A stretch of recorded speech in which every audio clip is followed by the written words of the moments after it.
नमस्कार दोस्तों, आज आप सुनेंगे धर्मवीर भारती की लिखी हुई कहानी काले मेघा पानी दे। उन लोगों के दो नाम थे, इंद्रसेना या मेंढक मंडली, बिल्कुल एक दूसरे के विपरीत। जो लोग उनके नग्न स्वरूप शरीर, उनके उछल कूद, उनके शोर शराबे और उनके कारण गली में होने वाले कीचड़ कांदों से चिढ़ते थे, वे उन्हें कहते थे मेंढक मंडली। उनकी अगवानी गालियों से होती थी। वे होते थे 10-12 बरस से 16-18 बरस के लड़के, सांवला नंगा बदन, सिर्फ एक जांघिया या कभी कभी सिर्फ लंगोटी। एक जगह इकट्ठे होते थे। पहला जयकारा लगता था, बोल गंगा मैया की जय। जयकारा सुनते ही लोग सावधान हो जाते थे। स्त्रियां और लड़कियां छज्जे बारजे से झांकने लगती थीं और यह विचित्र नंग धड़ंग टोली उछलती कूदती समवेत पुकार लगाती थी, काले मेघा पानी दे, गगरी फूटी बैल प्यासा पानी दे, गुड़धानी दे, काले मेघा पानी दे। उछलते कूदते एक दूसरे को धक्याते ये लोग गली में किसी दुम्हले मकान के सामने रुक जाते।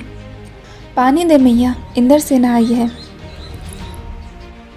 और जिन घरों में आखिर जेठ या शुरू आषाढ़ के उन सूखे दिनों में पानी की कमी भी होती थी, जिन घरों में कुएं भी सूखे होते थे, उन घरों से भी सहेज कर रखे हुए पानी में से बाल्टी या घड़े भर भर कर इन बच्चों को सर से पैर तक तर कर दिया जाता था। ये भीगे बदन मिट्टी में लोट लगाते थे, पानी फेंकने से पैदा हुए कीचड़ में लथपथ हो जाते थे। हाथ पाँव बदन मुँह पेट सब पर गंदा कीचड़ मलकर फिर हाँक लगाते, बोल गंगा मैया की जय। और फिर मंडली बांधकर उछलते कूदते अगले घर की ओर चल पड़ते, बादलों को टेरते, काले मेघा पानी दे। वे सचमुच ऐसे दिन होते जब गली मोहल्ला गांव शहर हर जगह लोग गर्मी से भुन भुनकर त्राहिमाम कर रहे होते। जेठ के 10 तपा बीतकर आषाढ़ का पहला पखवाड़ा भी बीत चुका होता, पर क्षितिज पर कहीं बादल की रेख भी नहीं दिखती होती। कुएं सूखने लगते, नलों में एक तो बहुत कम पानी आता और आता भी तो आधी रात को भी मानो खौलता हुआ पानी हो। शहरों की तुलना में गांव में और भी हालत ख़राब होती थी। जहां जुताई होनी चाहिए वहां खेतों की मिट्टी सूखकर पत्थर हो जाती, फिर उसमें पपड़ी पड़कर ज़मीन फटने लगती। लू ऐसी कि चलते चलते आदमी आधे रास्ते में लू खाकर गिर पड़े। ढोर डंगर प्यास के मारे मरने लगते, लेकिन बारिश का कहीं नाम निशान नहीं।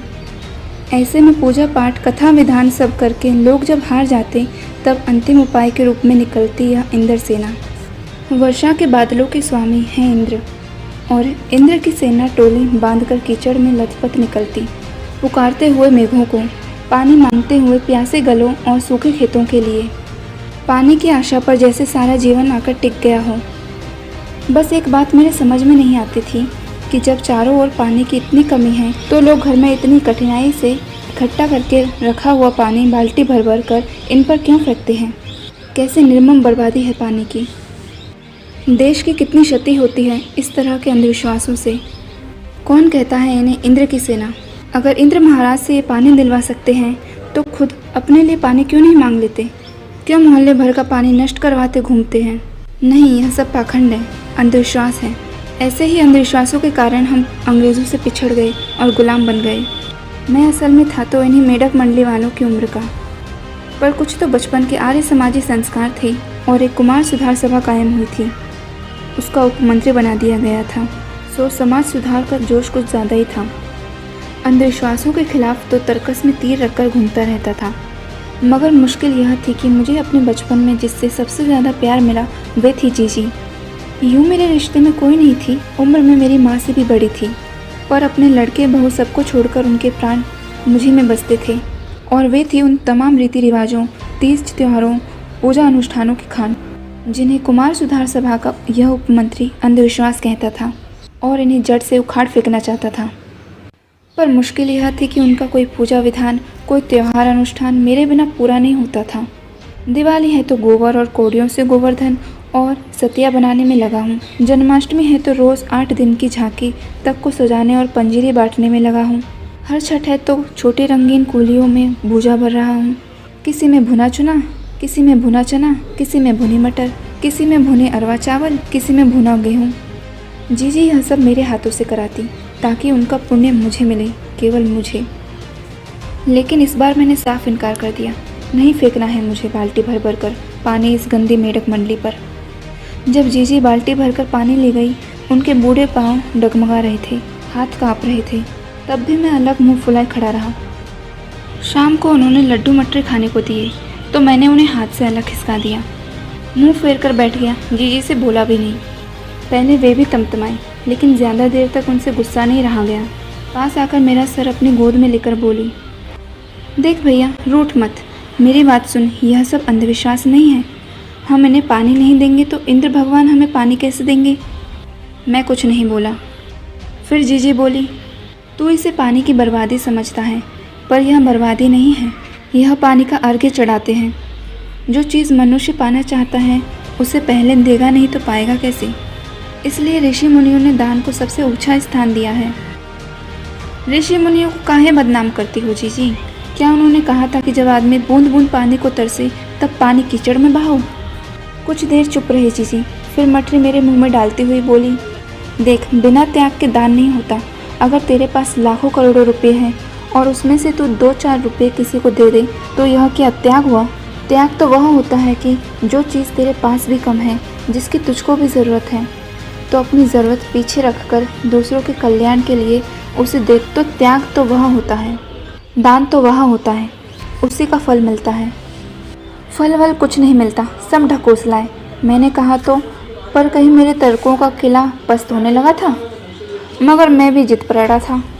फिर जीजी बोली, देख, तू तो अभी से पढ़ लिख गया है, मैंने तो गांव के मदरसे का भी मुंह नहीं देखा। पर एक बात देखी है कि अगर 30-40 मन गेहूँ उगाना है तो किसान 5-6 सेर अच्छे गेहूँ अपने पास से लेकर ज़मीन में क्यारियाँ बनाकर फेंक देता है, उसे बुवाई कहते हैं। यह जो सूखे हम अपने घर का पानी इन पर फेंकते हैं वह भी बुवाई है। यह पानी गली में बोएंगे तो सारे शहर, कस्बा, गांव पर पानी वाले बादलों की फसल आ जाएगी। हम बीज बनाकर पानी देते हैं, फिर काली मेघा से पानी मांगते हैं। सब ऋषि मुनि कह गए हैं कि पहले खुद दो, तब देवता तुम्हें 4-8 करके लौटाएंगे भैया। यह तो हर आदमी का आचरण है, जिससे सबका आचरण बनता है। यथा राजा तथा प्रजा सिर्फ यही सच नहीं है, सच यह भी है कि यथा प्रजा तथा राजा। यही तो गांधी जी महाराज कहते हैं। जीजी का एक लड़का राष्ट्रीय आंदोलन में पुलिस की लाठी खा चुका था। तब से जीजी गांधी महाराज की बात अक्सर करने लगी थी।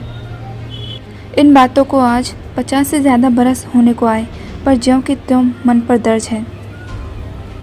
कभी कभी कैसे कैसे संदर्भों में ये बातें मन को कचोट जाती हैं। हम आज देश के लिए करते क्या है? मांगे हर क्षेत्र में बड़ी बड़ी हैं, पर त्याग का कहीं नाम निशान नहीं है। अपना स्वार्थ आज एकमात्र लक्ष्य रह गया है। हम चटखारे लेकर इसके या उसके भ्रष्टाचार की बातें करते हैं, पर क्या कभी हमने जांचा है कि अपने स्तर पर, अपने दायरे में हम उसी भ्रष्टाचार के अंग तो नहीं बन रहे हैं? काले मेघा दल के दल उमड़ते हैं, पानी झमाझम बरसता है, पर गगरी फूटी की फूटी रह जाती है, बैल प्यासे के प्यासे रह जाते हैं। आखिर कब बदलेगी यह स्थिति?